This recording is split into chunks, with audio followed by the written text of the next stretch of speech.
النبي يا أيها الذين آمنوا صلوا عليه وسلموا تسليما بلغ العلا بكماله كشف الدجى بجماله حسنت جميع خصاله صلوا عليه وآله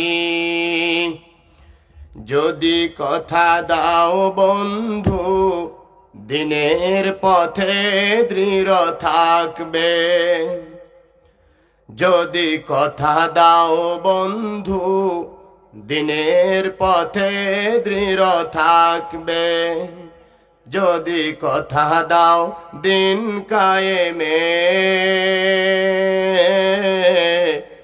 অগ্রণী ভূমিকা রাখবে তবে তোমাকে গান শোনাবো যে গানের হৃদয়টা জাগবে যদি কথা দাও বন্ধু দিনের পথে দৃঢ় থাকবে যদি কথা দাও দিন কায়েমে অগ্রণী ভূমিকা রাখবে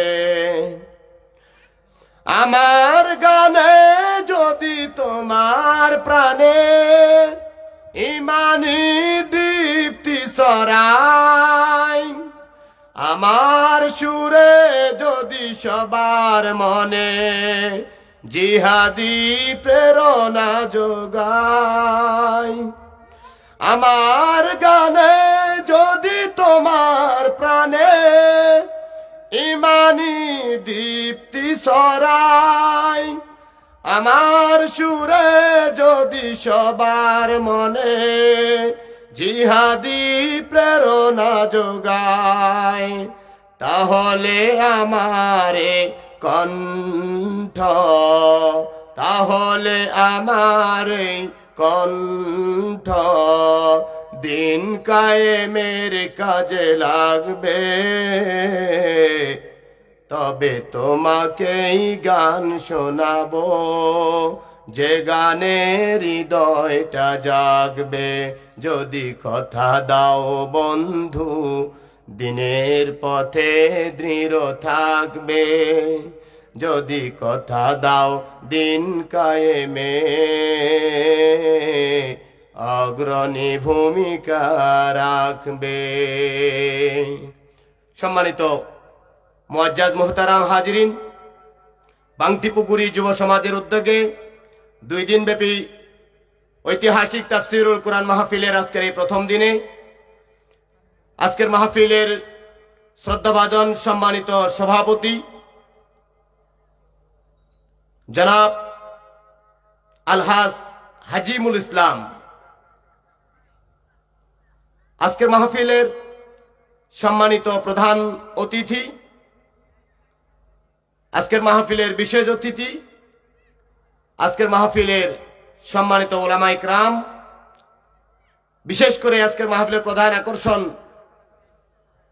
প্রধান বক্তা সৈয়দ হযরত মাওলানা রেদওয়ানুল্লাহ রায়্যান পিরোজপুর খতিব বাইতুস সালাম জামে মসজিদ উত্তরখান ঢাকা আজকের মাহফিলের বিশেষ আলোচক হযরত মাওলানা দেলাওয়ার হুসাইন সুপার জগদল দাখিল মাদ্রাসা খতিব জগদল বাজার জামে মসজিদ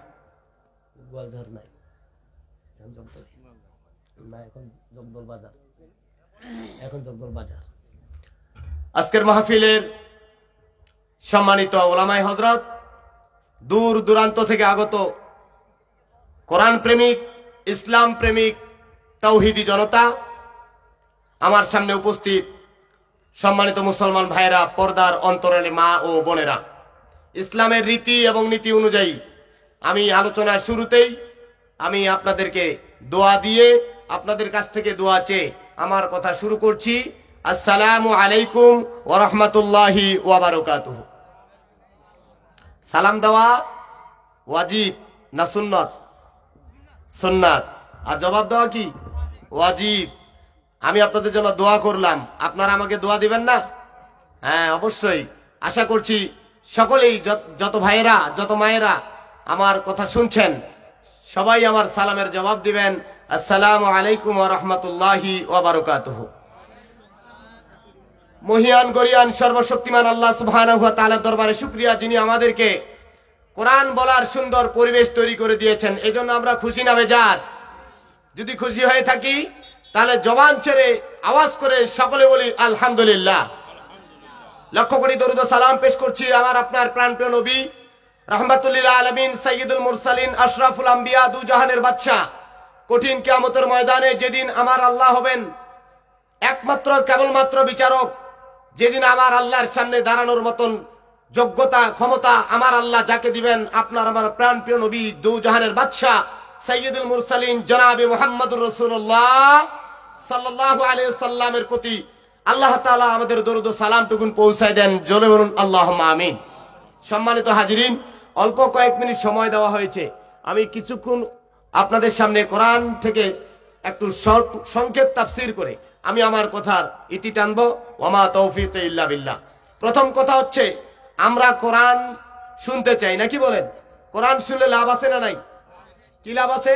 যে জায়গায় কোরআনের আলোচনা মজলিস তৈরি হয়, বিশ্বনবী বর্ণনা করেছেন, عن علي رضي الله تعالى عنه قال قال رسول الله صلى الله عليه وسلم مجالس العلم هو روضة من رياض الجنة। জোরে বলুন সুবহানাল্লাহ।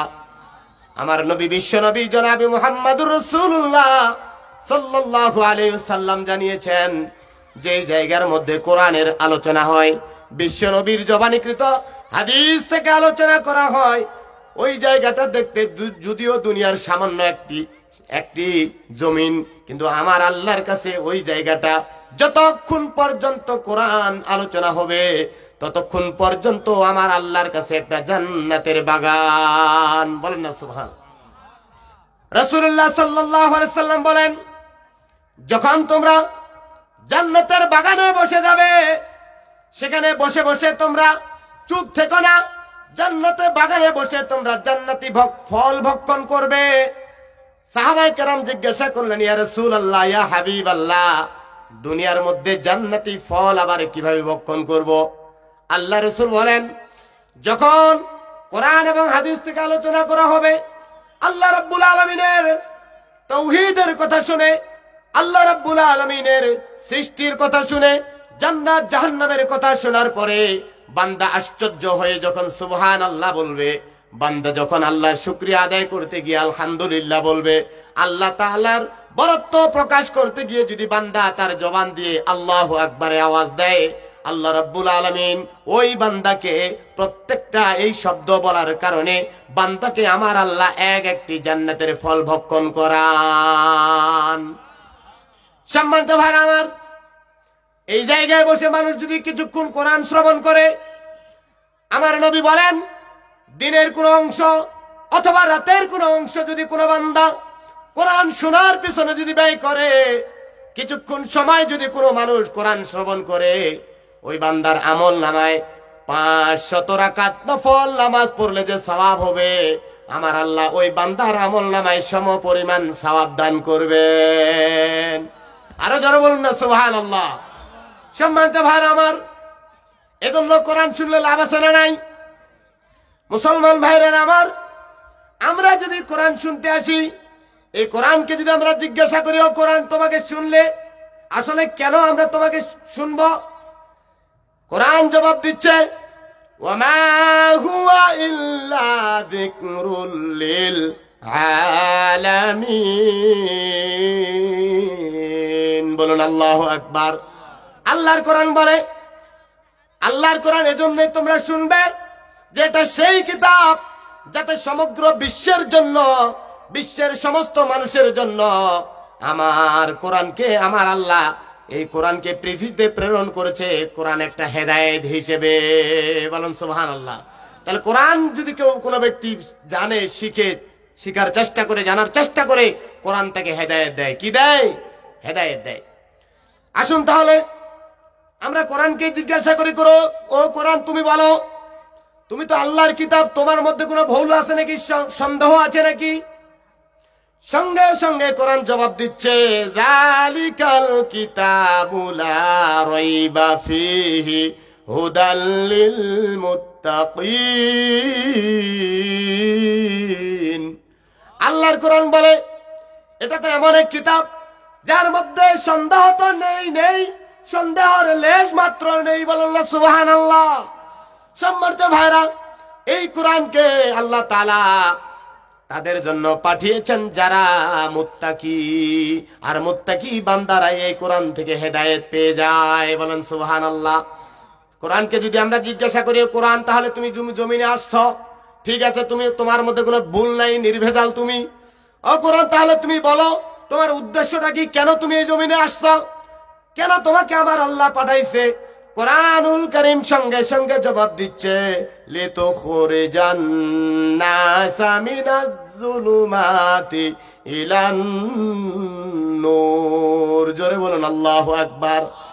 সূরা ইব্রাহিমের 1 নম্বর আয়াতে আল্লাহ রাব্বুল আলামিন এই কথা জানাই দিলেন, এজন্যই আমি কোরআনকে তোমার কাছে, তোমাদের কাছে জমিনের মধ্যে আমি পাঠিয়েছি, যে সমস্ত প্রকার জমাট বাঁধা অন্ধকার থেকে মানুষদেরকে আলোর দিকে বের করে নিয়ে এসে মানুষদেরকে হেদায়েতের রাস্তা দেখাই দিবে। এই জন্যই আমি কোরআন জমিনের মধ্যে এসেছি। বলেন সুবহানাল্লাহ। সম্মানিত ভাইরা আমার, কোরআনকে যদি আমরা জিজ্ঞাসা করি, ও কোরআন অন্ধকার থেকে আলোতে নিয়ে আসলে লাভটা কি আমাদের? কোরআনে কারীম সঙ্গে সঙ্গে জবাব দিচ্ছে, ফামান তাবিআ হুদায়া ফালা খাউফুন আলাইহিম ওয়ালা হুম ইয়াহজানুন। বলুন আল্লাহু আকবার। কোরআন বলে পৃথিবীর মানুষগুলো জমিনের মধ্যে বড় দুশ্চিন্তায় আছে, টেনশনে আছে, বিপদে আছে, মুসিবতে আছে। মানুষগুলো শান্তি খুঁজে বেড়াচ্ছে, অশান্তিতে মানুষগুলো বসবাস করছে। এই মানুষগুলোকে এই জন্যই আমি কোরআন পৃথিবীতে আমার কোরআনকে, আল্লাহর কোরআনকে শুনলে এটাই লাভ, যে এই যে মানুষগুলো কোরআন শুনবে আর মানবে, আল্লাহ রাব্বুল আলামিন ওই সমস্ত মানুষদের কোনো দুনিয়ার এবং আখিরাতের দুই এক জায়গার কোনো জায়গায় কোনো ভয়ও থাকবে না, কোনো টেনশনও থাকবে না। বলেন না সুবহানাল্লাহ। ভয়ও নাই, চিন্তাও নাই, ভয়ও নাই, চিন্তাও নাই। সম্মানিত ভাইরা আমার, তাহলে কোরআনকেই যদি আমরা জিজ্ঞাসা করি, ও কোরআন কিসের ভয় নাই, কিসের চিন্তা নাই? কোরআনুল কারীম সঙ্গে সঙ্গে জবাব দিচ্ছে, ওয়ালাউ আন্না আহলাল কুরা আমানু ওয়াত্তাকাউ লাফাতাহনা আলাইহিম বারাকাতিম মিনাস সামাই ওয়াল আরদ। জোরে বলুন আল্লাহু আকবার। কোরআনে কারীম জবাব দিচ্ছে, পৃথিবীর মানুষ, জনপদের মানুষগুলো যদি আল্লাহর বিধান, এই কোরআনকে যদি মানুষগুলো মেনে নেয়, আঁকড়ে ধরে, যেই জমিনের মানুষগুলো কোরআন মেনে নিবে, আল্লাহ রাব্বুল আলামিন বলেন ওই জনপদের মানুষদেরকে, ওই মানুষগুলো যদি আমার কোরআনকে মেনে নেয় আর আমাকে ভয় করার নীতি যদি মানুষগুলো অবলম্বন করে, লা ফাতাহনা আলাইহিম বারাকাতিম মিনাস সামাই ওয়াল আরদ। আল্লাহ বলেন ওই জমিনের, আসমানের বরকতের দরজা আর জমিনের বরকতের দরজা আমি আল্লাহ খুলে দেব। কথা কার? এই কথা কার? আল্লাহর কথা কখনো মিথ্যা হয় নাকি? তাহলে আজকের জমিনের মধ্যে আমরা পৃথিবীর সমস্ত বিধান মেনে নিতে রাজি আছি। মানুষের বানানো আইন দিয়ে আজকে সমাজ চলছে, আজকে রাষ্ট্র চলছে। মানুষের বানানো আইন দিয়ে যখন মানুষগুলো যখন সমাজ রাষ্ট্র চালানো শুরু করেছে, তখনই ওই মানুষদের উপরে একটার পর একটা বিপদ নেমে আসতেছে। মানুষগুলো যতই শান্তি খুঁজে বেড়ায়, তার যত শান্তি করে, বেশিরভাগ তারপরও মানুষের বানানো আইন মানার কারণে মানুষগুলো বেশি আবার অশান্তিতে ভুগতে থাকে। ঠিক না? সম্মানিত ভাইরা আমার, এই জমিনের মধ্যে আমরা যদি লক্ষ্য করি, চোর এই জমিন থেকে উৎখাত করার জন্য বাংলাদেশের 50টি বছর স্বাধীনতার বয়স, এই 50টি বছর মানুষগুলো কম চেষ্টা করে নাই এই জমিন থেকে চুরি বন্ধ করার। বলেন তো আজও পর্যন্ত শুধু মানুষের বানানো আইন থাকার কারণে এই জমিন থেকে চুরি বন্ধ হয়েছে নাকি? মদ বন্ধ করার জন্য বারবার আইন করা হচ্ছে, প্রচেষ্টা চালানো হচ্ছে, বলেন তো মদ বন্ধ হয়েছে নাকি? এই জমিন থেকে জেনা উৎখাত করার জন্য অনেক চেষ্টা চালিয়েছে, জমিন থেকে জেনা উৎখাত হয়েছে নাকি? তাহলে চুরিও আছে, জেনা আছে, মানুষের এরকম করে যদি আমরা লক্ষ্য করি, চুরি আছে, জেনা আছে, ব্যভিচার আছে, এরপরে লুটোরাজ আছে, একটার পর একটা যদি লক্ষ্য করি, প্রত্যেকটা জায়গায় মানুষের বানানো আইন থাকার কারণে এই জমিনের প্রত্যেকটা অপরাধ জমিনের মধ্যে সংঘটিত হচ্ছে। কিন্তু আল্লাহর আইন দিয়ে যদি সমাজ চলতো, জাতি চলতো, মানুষ চলতো, আল্লাহ রাব্বুল আলামিনের গ্যারান্টি হচ্ছে ওই জনপদের মানুষদের জন্য কোনো ভয়ে থাকবে না, কোনো চিন্তা থাকবে না। রাতের 1টা 2টা 3টার দিকে সুন্দরী রমণী নারী যদি খোলামেলা অবস্থায় যদি রাস্তা দিয়ে হেঁটে যায়, কোনো যুবক সাহস পাবে না তার চোখ রাঙ্গানো সেই মেয়েটার দিকে তাকিয়ে তাকে নষ্ট করার চেষ্টাও সে করবে না। কারণটা হলো তার মানার ভিতরে কোরআন আছে, আর আল্লাহকে ভয় করার নীতিটা বান্দা অনুসরণ করতে পেরেছে। সম্মানিত ভাইরা আমার, তাহলে কোরআন মানলে, এই কোরআন যদি মানুষগুলো মেনে নেয়, জনপদের সমস্ত দরজা, বরকতের দরজা আল্লাহ খুলে দিবে। আমরা যদি লক্ষ্য করি, সৌদি আরব, বিশ্বের মধ্যে সৌদি আরবকে যদি আমরা একটু তাকাই, আল্লাহর কোরআনের কিছু অংশ তার আইন হিসেবে মেনে নিয়েছে, সমস্তটা নয়, শুধু কোরআনের কিছু অংশ তারা সংসদে আইন থাকার কারণে, নিচে রাখেন, সংসদে আইন থাকার কারণে সেই জায়গার মধ্যে আমার আল্লাহ যে সম্পদগুলো দিয়েছে, আর বাংলার মাটির নিচেও আমার আল্লাহ দিয়েছে, কিন্তু বাংলার মানুষ উৎপাদন করতে পারে না। সেই জায়গার মানুষদেরকে আমার আল্লাহ জমিন থেকে স্বর্ণের খনি উত্তোলন করে দিয়েছে, গ্যাসের খনি দিয়েছে, লোহার খনি দিয়েছে, এইরকম বিভিন্ন খনিজ সম্পদগুলো হাতের মধ্যে ধরায় দেওয়ার কারণে সৌদির মানুষগুলো আজকে স্বর্ণ বিক্রি করে আর খায়। প্রত্যেকটা মানুষ তারা শান্তিতে বসবাস করে। বাংলার জমিনের মধ্যে আপনারা যদি লক্ষ্য করেন, এই মাটির নিচে বাংলার ছোট্ট একটি ভূখণ্ড, এই ভূখণ্ডের মাটির নিচে আমার আল্লাহ 1টা 2টা নয়, 7টি খনিজ সম্পদের আল্লাহ রাব্বুল আলামিন নিয়ামত আমাদের মাটির নিচে দান করেছেন, বলেন সুবহানাল্লাহ। কিন্তু আমরা উত্তোলন করতে পারি না, একটাই কারণ, আমরা আল্লাহর বিধান অনুযায়ী এখনো মেনে নিতে পারি নাই। সম্মানিত ভাইরা আমার, পঞ্চগড় থেকেই শুরু করি। এই পঞ্চগড়ের মাটির নিচে একটা সম্পদ আছে, খনিজ সম্পদ, সেটার নাম পাথর। কি বলেন, আছে কিনা? এটাও বর্তমান বন্ধ করে দিয়েছে উত্তোলন করা। আল্লাহ বলেন আমার বিধান মানবি না, পাথর উত্তোলন বন্ধ করে দিব। এই খেলাটা কার? আল্লাহর খেলা। সম্মানিত ভাইরা আমার, এরকম করে যদি আমরা মিঠাপুকুরের দিকে তাকাই, কয়লার খনি আছে না নাই? কয়লার খনি যেই মানুষগুলো বর্তমান উত্তোলন করছে, আগামী 100 বছর যদি ওখান থেকে কয়লা উত্তোলন করে, ওখান থেকে কয়লা উত্তোলন করবে, কিন্তু কয়লা উত্তোলন শেষ হবে না। সুবহানাল্লাহ বলেন। কিন্তু দুঃখজনক বিষয় হচ্ছে, বাংলার জমিনের এই সম্পদটা আজকে বিদেশের মধ্যে বিক্রি করে দিয়ে তারা এখান থেকে উঠাই নিয়ে চলে যায়। আমরা উঠাইতে পারি না, মানে সেই যন্ত্র আমাদের হাতে নাই। কথা বুঝছেন কিনা? তাহলে সম্পদ আমাদের মাটির নিচে আছে, আমরা উত্তোলন করতে পারি না, কারণ আল্লাহ রহমত নাই। আপনারা যদি লক্ষ্য করেন, এই যে লালমনিরহাট, কিছুদিন আগে বিজ্ঞানীরা গবেষণা করে বের করেছে, এই লালমনির হাটের মাটির নিচে ইউরেনিয়াম নামক একটা সম্পদ আমার আল্লাহ দান করেছেন। জোরে বলেন না সুবহানাল্লাহ। যেই দেশের মানুষগুলো ইউরেনিয়াম যেদিন থেকে উৎপাদন শুরু করবে, বিশ্বের অন্যতম শ্রেষ্ঠ দেশগুলোর মধ্যে, বিশ্বের অন্যতম ধনী দেশগুলোর মধ্যে ওই দেশটা ওই দিন থেকে লিখিত হয়ে যাবে, বলেন সুবহানাল্লাহ। সম্মানিত ভাইরা আমার, পাথরের খনি রয়েছে, লোহার খনি রয়েছে, গ্যাসের খনি রয়েছে, তেলের খনি রয়েছে, স্বর্ণের খনি রয়েছে। এই মাটির নিচে এত খনি আল্লাহ দিয়েছেন, কিন্তু একটা খনিও আমরা উৎপাদন করতে পারি না। কারণটা আমরা আল্লাহর বিধান মানতে পারি না। সম্মানিত ভাইরা আমার, খাটের নিচে খাবার রেখে আমরা মানুষের দ্বারে দ্বারে হাত পেতে বেড়াই। কথা ঠিক না বেঠিক? আমাদের মাটির নিচে অনেকগুলো সম্পদ রেখে বিশ্বের বাইরের দেশ থেকে কিনে আনা লাগে। কি কথা ঠিক? সম্মানিত ভাইরা আমার, তাহলে আল্লাহর এই দ্বীনকে যারা মেনে নেবে, কোরআনকে যারা মেনে নেবে, আল্লাহর ওয়াদা হচ্ছে আল্লাহ রাব্বুল আলামিন তাদেরকে আসমান আর জমিনের বরকতের দরজাগুলো খুলে দিবে। বলেন না সুবহানাল্লাহ। মুসলমান ভাইরা আমার, তাহলে ইসলাম মানতে হবে। ইসলাম যে একটি পূর্ণাঙ্গ জীবন ব্যবস্থা, এটা আমার বানানো কথা নয়। আল্লাহ রাব্বুল আলামিন বলেন, ইন্নাদ-দীনা ইনদাল্লাহিল ইসলাম। জোরে বলুন আল্লাহু আকবার। আল্লাহ বলেন, আমার আল্লাহর কাছে মনোনীত বিধান, আল্লাহর কাছে জীবন ব্যবস্থা একটাই, যার নাম হলো ইসলাম। আজকে এই পৃথিবীতে অনেক দিন আছে, অনেক ধর্ম আছে, অনেক মতবাদ আছে।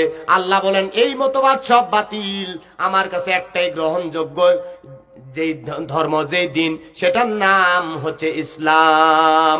ইসলাম ছাড়া অন্য কিছু এই জমিনে শান্তি দিতে পারে না, পারে না, পারে না। কথা ঠিক না বেঠিক? সম্মানিত ভাইরা আমার, আল্লাহ রাব্বুল আলামিন কথাও জানাই দিলেন, রদিতু লাকুমুল ইসলামা দীনা।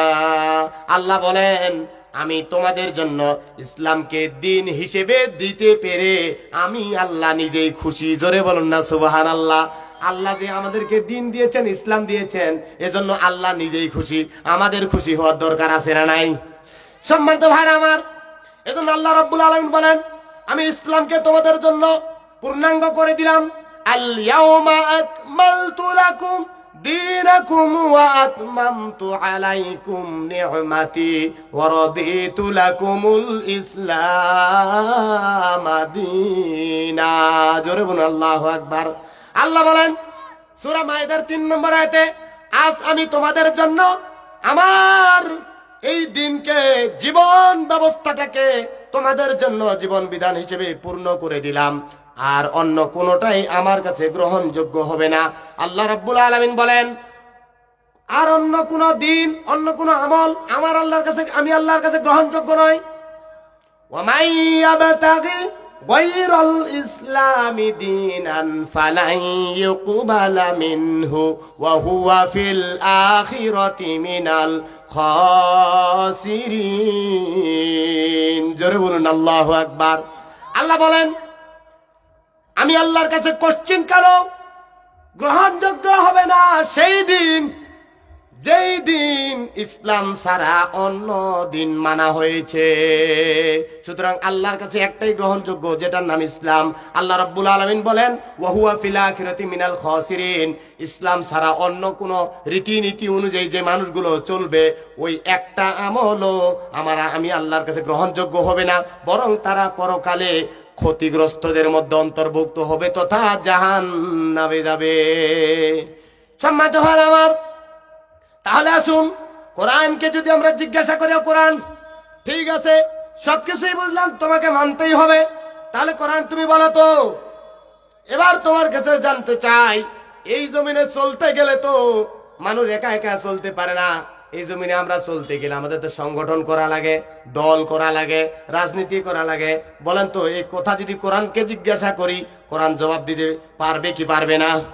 আরেকটু জোরে বলুন, পারবে কি পারবে না? নারায়ে তাকবীর, নারায়ে তাকবীর। আপনারা কি ইসলাম মানতে রাজি আছেন?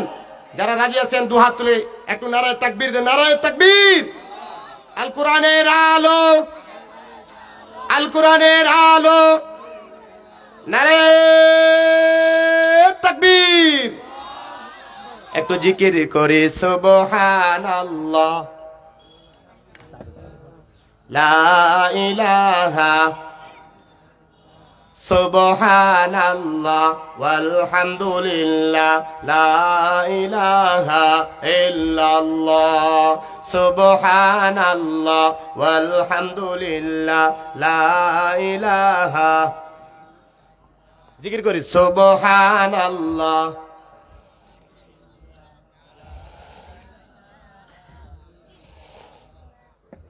আপনারা একটু সামনে আসলে একটু ভালো লাগবে। বসে তো আছেন, একটু এখানে আসেন, সামনে আসেন। জি, সামনে জায়গাগুলো পূরণ করলে একটু ভালো লাগবে ইনশাআল্লাহ। আপনারা বিরক্ত হচ্ছেন নাকি? ভাইরা বিরক্ত হচ্ছেন? আমি শেষ করতেছি ইনশাআল্লাহ, বেশিক্ষণ আর কথা বলবো না, আমি শেষের দিকে নিয়ে আসতেছি ইনশাআল্লাহ। সুবহানাল্লাহ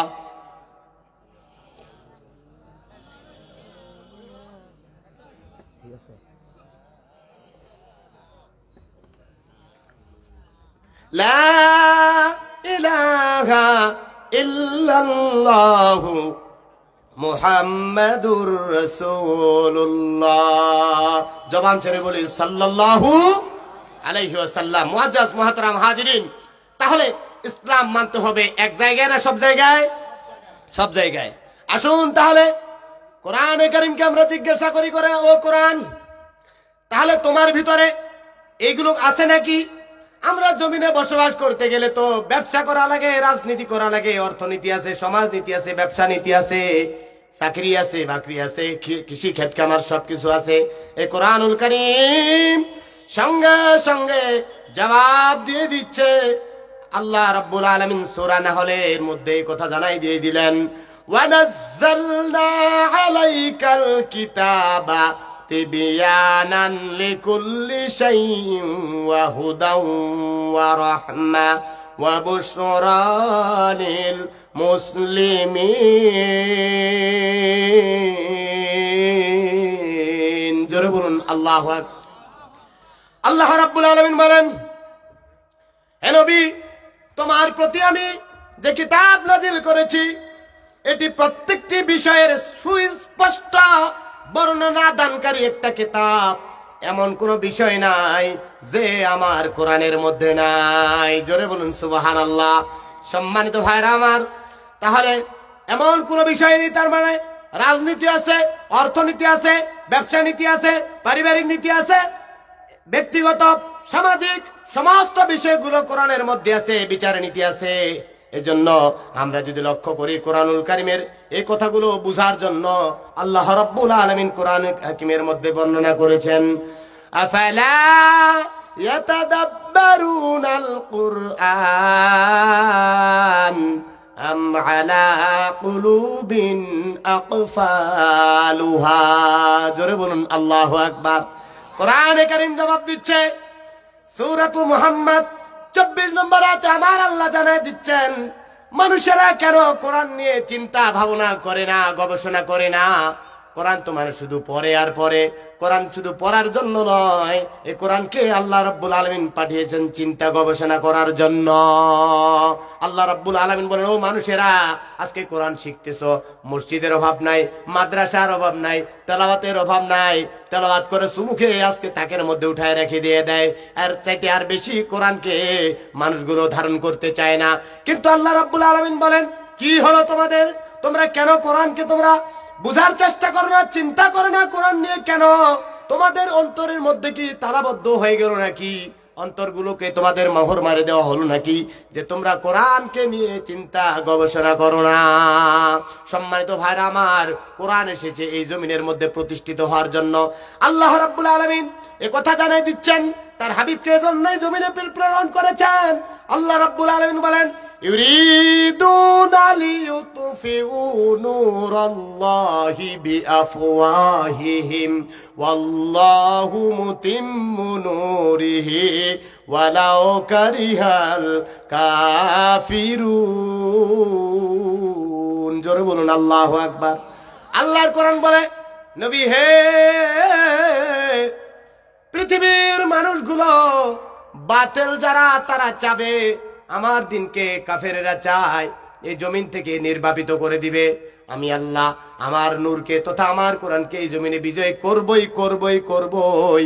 এতে কাফের মুশরিক বেঈমানদের অন্তরে যত জ্বালা যন্ত্রণা লাগুক না কেন, হাবিব তোমাকে পাঠিয়েছি জমিনে সমস্ত দিন সমস্ত মতবাদকে উৎঘাটন করে দিয়ে, উৎপাত করে দিয়ে আমার কোরআনকে সংসদে বসাবে। তাহলে কোরআন এসেছে জমিনে প্রতিষ্ঠিত হওয়ার জন্য, শুধু তেলাওয়াত করার জন্য নয়। সম্মানিত ভাইরা আমার, এই কোরআনকে মানুষগুলো শুধু তেলাওয়াত করার কারণে আজকে জমিনের একটা অপরাধও বন্ধ হয় না। আল্লাহ রাব্বুল আলামিন বলেন, যারা আমার বিধান মেনে নিবে, আল্লাহ তাদের ওই মানুষদেরকে জানাই দিয়ে দিলেন, তোমরা যারা আমার বিধান মেনে নিবে, তোমাদের জন্য সুসংবাদ হচ্ছে, জমিন থেকে তোমরা কি করতে চাও? তোমরা মত জমিন থেকে মানে বাতিল করতে চাও, মত তোমাদের সমাজ থেকে ধ্বংস করে দিচ্ছে। আল্লাহ রাব্বুল আলামিন এই কথা জানাই দিয়ে দিলেন, ইন্নামাল খামরু ওয়াল মাইসির ওয়াল আনসাবু ওয়াল আজলামু রিজসুম মিন আমালিশ শাইতান। আল্লাহ বলেন নিশ্চয় নিশ্চয় তোমরা মদ, জুয়া, লটারি এবং মূর্তি পূজা এই কাজগুলোর ধারের কাছেও যেও না, কারণ এটা এটা এটা করো না এবং এটার ধারের কাছেও যেও না। নিশ্চয়ই এই কাজটা যারা করে এই কাজটা হচ্ছে শয়তানের কাজ, আর এই কাজটা যারা নিজের হাতে করে সে যেন শয়তানকে সহযোগিতা করে। তাহলে আল্লাহর হুকুম হচ্ছে শয়তানকে দূরে রাখতে হবে, আর শয়তানের কাজ হচ্ছে আল্লাহকে দূরে সরায় রাখতে হবে। আমরা কাকে সরায় রাখতে চাই? শয়তানকে। কাকে? শয়তানকে আমাদের জমিন থেকে উৎঘাটন করে দিতে চাইলে আল্লাহর এই হুকুমটা মানতে হবে।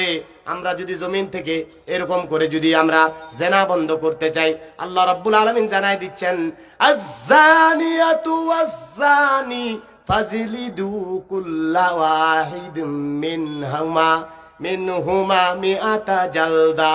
আল্লাহ রাব্বুল আলামিন বলেন এই জমিন থেকে যারা জেনাকারিনী এবং জেনাকারী, তার মানে বোঝা যায় জেনাকারিনী বলতে স্ত্রী, আর তারপরে জেনাকারী। আগে জেনা করে নারীরা, তারপরে জেনা করে পুরুষরা। এই জন্য আগে পরে নয়, বেশি ভূমিকাটা হচ্ছে নারীদের। নারীরা আগে লোভ দেয় আর তখন পুরুষেরা সেদিকে ধাবিত হয়। আল্লাহ রাব্বুল আলামিন বলছেন জেনাকারিনী আর জেনাকারী যদি প্রকাশ্যে ধরা পড়ে যায়, কোরআনের শাস্তি হচ্ছে যদি তারা বিবাহিত হয়, এই বিবাহিতদের ক্ষেত্রে আল্লাহ রাব্বুল আলামিনের হুকুম হচ্ছে তাদেরকে ফায়সালা করার জন্য আল্লাহ রাব্বুল আলামিনের আইন হচ্ছে কোমর পর্যন্ত পুঁতে দাও। জোরে কোন কি পর্যন্ত? কোমর পর্যন্ত পুঁতে দাও। দেওয়ার পরে জনসম্মুখে বাংলার জমিনের প্রাণ কেন্দ্র বাইতুল মুকাররম জাতীয় মসজিদ জুমার নামাজের পরে এলান দেওয়ার পরে সেই জায়গার মধ্যে একটা গর্ত করে কোমর পর্যন্ত পুঁতে সেই জায়গার মানুষদেরকে সামনে রেখে, ওই সমস্ত মিডিয়াদেরকে সামনে রেখে সরাসরি লাইভ করা হবে। এরপরে মানুষগুলো তাদেরকে পাথর নিক্ষেপ করে পাথরে ঝাঁটা মেরে তাদেরকে মেরে ফেলবে। এটা কার আইন? একটু জোরে কন। বলেন তো আজকের জমিন থেকে একটাও এরকম কোন শাস্তির ব্যবস্থা হয়েছে নাকি? আল্লাহর এই শাস্তিটা জমিনে না থাকার কারণে আজকে অহরহ জেনা হচ্ছে না, হয় না। জোরে কন। পরকীয়ার অভাব আছে নাকি? পরকীয়া দিয়ে সমাজ ভরে গেছে। একটাই কারণ, আল্লাহর এই আইন এই জমিনে নাই। তাহলে এই আইনটা যদি বাস্তবে এই জমিনের সংসদে যদি একবার আইনটা যদি বাস্তবায়ন হতো, আর একটা মানুষকে যদি এক ধরনের মানুষদেরকে যদি একদল এরকম জেনাকারিনীকে যদি এভাবে পুঁতে যদি মেরে ফেলা হতো, আর এটা বাংলার আনাচে কানেচে এই মিডিয়াগুলোর মাধ্যমে যদি সরাসরি লাইভ প্রচার করা হতো, আপনারা বলেন তো যারা একবার দেখবে যে জেনা করলে সরাসরি পাথর মেরে নিক্ষেপ করে মেরে ফেলা হয়, এটা দুনিয়ার শাস্তি, আল্লাহর শাস্তি তো আছেই। এটা যেই মানুষটা একবার দেখবে, বলেন তো মরণের আগ পর্যন্ত আর কোনোদিনও ওই লোকটা পরকীয়া কিংবা জেনায় লিপ্ত হবে নাকি? জোরে বলেন, হবে নাকি? তাহলে আল্লাহর আইন না থাকলেই জমিনে যতই আইন করেন না কেন, বানানো আইন, এই আইন দিয়ে এই জমিন থেকে জানা দূর হবে। সম্মানিত ভাইরা আমার, আসুন তাহলে জমিন থেকে চোরের অভাব নাই। আল্লাহ রাব্বুল আলামিন বলেছেন, আস-সারিকু ওয়াস-সারিকাতু ফাকতাউ আইদিয়াহুমা মিয়াতা জালদা। আল্লাহ রাব্বুল আলামিন বলেন যে কোরআনুল কারীমের মধ্যে এই কথা আল্লাহ রাব্বুল আলামিন জানাই দিয়ে দিচ্ছেন, যদি চোর এবং চুন্নি কয়টা, তাহলে বোঝা যাচ্ছে শুধু একাই পুরুষেরা চুরি করে না, মহিলারাও। কথা কি বুঝছেন? আল্লাহ রাব্বুল আলামিন আস-সারিকাতু ওয়াস-সারিকাতু আস-সারিকু ওয়াস-সারিকাতু ফাকতাউ আইদিয়াহুমা মিআতা জালদা। আল্লাহ রাব্বুল আলামিন বলেন, এই আয়াত বলেন বিমা কাসাবা নাকালাম মিনাল্লাহ। সম্মানিত ভাইরা আমার, আল্লাহ রাব্বুল আলামিন এই মানুষদের জানাই দিচ্ছেন, যদি জেনাকারী আর যদি চুন্নি, চোর এবং সুন্নি দুজনেই যদি ধরা পড়ে যায়, আল্লাহ রাব্বুল আলামিন এদের ব্যাপারে বলছেন তাদের শাস্তি হচ্ছে তাদেরকে কি করো, তাদের হাত কেটে ফেলো। এটা আইন কার? জোরে কন। হাত কাটা আইনটা যদি আমার আল্লাহর হয়, বলেন তো এই জমিন থেকে লক্ষ কোটি কোটি টাকা, কোটি কোটি কোটি টাকা সুইস ব্যাংকে রেখেছে এবং বিশাল বড় অট্টালিকার মালিক হয়েছে যেই লোকটা ক্ষমতায় আসার পূর্বে দল পাওয়ারে আসার আগে ছিল মানুষের বাড়িতে কাজ করা, আর ওই লোকটা দল পাওয়ার ক্ষমতায় আসার পরে ওই লোকটা হয়েছে আজকে সমাজের বড় নেতা। কারণ একটাই, লোকটা চুরি করে। কথা ঠিক না বেঠিক? এই জমিনে শাস্তি হয়, চোরের শাস্তি হয়। কোন চোর? যেই চোর সাইকেল চুরি করে, ভ্যান চুরি করে, মানুষের মোবাইল চুরি করে, মানুষের মুরগি চুরি করে, গরু চুরি করে। ছোট্ট চোর, যেই চোর পেটের দায়ে চুরি করে। কথা ঠিক না বেঠিক? এই পেটের দায়ে চোর যেটা, ওই লোকটা যখন চুরি করে, ওই লোকটা যদি কোনো মানুষগুলো যদি একবার ধরা পায়, লোকটা যদি ধরে ফেলে, তাহলে সাইকেল চড়ার ধরা, যেই লোকটা সাইকেল চুরি করে ওকে ধরার পর আমি লক্ষ্য করে দেখেছি যেই লোকটা সারাটা জীবনও কোনো মানুষকে একটা টালা থাপ্পড় দেয় নাই, একটা সাইকেল চুরি করার কারণে ওই লোকটা গিয়েও ওই লোক, যে লোকটা পেটের দায়ে চুরি করছে, ওকে একটা লাথি মারে, আছে না নাই? হাঁটুয়া মাইর, আছে না নাই? তাহলে এই মাইর যারা দেয়, মনে রাখবেন এটা সাইকেল চোরাত লোকটা পেটের দায়ে চুরি করেছে বলেই তাকে আমরা যেই শাস্তিটা দেই। আমার মনে আছে আমাদের এলাকায় একবার একটা সুপারি চুরি করেছে একটা লোক, সর্বোচ্চ 3টা বাধা। কয়টা বাধা? সুপারি গাছের 3টা বাধা চুরি করার কারণে লোকটাকে ধরে যেই মাইর দিছে, ওই লোকটা আজও পর্যন্ত অন্ধ। সম্মানিত ভাইরা আমার, 3টা বাধা সুপারি চুরি করার কারণে লোকটার যে শাস্তি দেওয়া হয়েছে, যে লোকটা কোটি কোটি টাকা এই দেশ থেকে পাচার করে নিয়ে এক কলমের এক সিগনেচারে রাস্তার ইট মেরে খায়, রড মেরে খায়, সিমেন্ট মেরে খায়, লক্ষ জনতার কোটি কোটি ডলার মেরে খেয়ে এই দেশের সম্পদগুলো যে লোকগুলো আত্মসাৎ করে বিদেশে বাড়ি বানায়, বলেন তো ওই লোকদের শাস্তি হওয়া দরকার আছে না নাই? তাহলে কোরআনে আল্লাহ রাব্বুল আলামিন বিচার করতে বলেছে অভাবের চোর নয়, স্বভাবের চোর। কথা ঠিক? তাহলে বলেন তো, যেই মানুষটা রাস্তার কন্ট্রাক্টর, ওর কি কোনো খানার অভাব আছে? পেটের দায়ে কোনো অভাব তার নাই। তার মানে তারপরও লক্ষ্য করে দেখেন, কোটি লক্ষ লক্ষ টাকা মেরে খেয়েছে, রাস্তার লক্ষ লক্ষ টাকা। আসলে তো এটা তার পেটের দায়ে নয়, এটা হচ্ছে তাই সে অভাবের তাড়নায় নয়, সে স্বভাবের তাড়নায়। যে লোকটার এই স্বভাবের তাড়নায় যে চোর চুরি করবে, কোরআনে কারীম জবাব দিচ্ছে। আল্লাহ রাব্বুল আলামিন বলেন ওই লোকটারই শাস্তি হবে আমার কোরআন দিয়ে।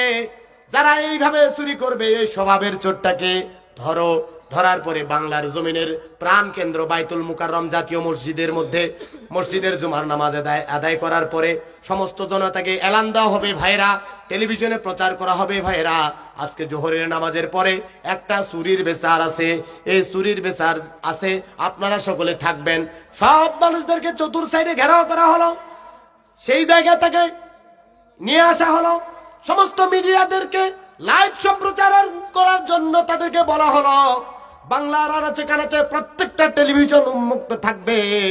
আর যেই লোকটা চুরি করেছে ওই চোরটার যদি হাত কেটে ফেলা হয়, আপনারা বলেন যে লোকটা একবার দেখবে যে চুরি করলে হাত কাটা আইন এই জমিনে এখন এই সংসদে পাস হয়েছে, বলেন তো মরার আগ পর্যন্ত ওই লোকটা একটা ডিমও চুরি করবে নাকি? করবে? তাহলে আইন করলেই হবে না, আইনের শাসন থাকতে হবে, ঠিক না বেঠিক? সুতরাং আমরা আইন চাই, আল্লাহর কোরআন দিয়ে এই জমিন যদি শাসন হয়, তাহলে এই জমিনের মানুষেরাই নিরাপদ থাকবে। কথা ঠিক না বেঠিক? আর যতই মানুষগুলো মানুষের বানানো আইন দিয়ে দেশ চালাতে চাক না কেন, কোশ্চিন কালো এই জমিনে শান্তিতে মানুষ বসবাস করতে পারবে? সম্মানিত ভাড়া, আমার উপর আপনার বিরক্ত হয়েছেন নাকি? যাই হোক, অল্প সময়ে যে কথাগুলো বললাম, আল্লাহ সুবহানাহু ওয়া তাআলা এই কথাগুলোর উপরে আমাদেরকে আমল করার তৌফিক দান করেন। জোরে বলুন আল্লাহুম্মা আমিন। আর একটু জোরে বলুন আল্লাহুম্মা আমিন। আজকের মাহফিলের যে যিনারা আয়োজন করেছে, যিনারা এখানে সহযোগিতা করছেন, আল্লাহ সুবহানাহু ওয়া তাআলা সবাইকে দুনিয়া এবং আখিরাতে জাযা এবং খায়ের দান করেন। বলুন আল্লাহুম্মা আমিন। আমার এতক্ষণের বক্তব্য দিতে গিয়ে, অগুছালো বক্তব্য দিতে গিয়ে যদি কোনো ভুল হয়ে থাকে, সর্বপ্রথম আল্লাহর কাছে ক্ষমা চাচ্ছি। তারপরে আপনাদের স্মৃতি থেকে আল্লাহ তাআলা যেন ভুল কথাগুলো সরাই দিয়ে সুন্দর সঠিক কোরআনের কথাটা যেন আমাদেরকে মনে রেখে আমল করার তৌফিক দেন। জোরে বলুন আল্লাহুম্মা আমিন। ওয়া আখির দাওয়ানা আনিল হামদুলিল্লাহি রাব্বিল আলামিন। আসসালামু আলাইকুম ওয়া রাহমাতুল্লাহি ওয়া বারাকাতুহু।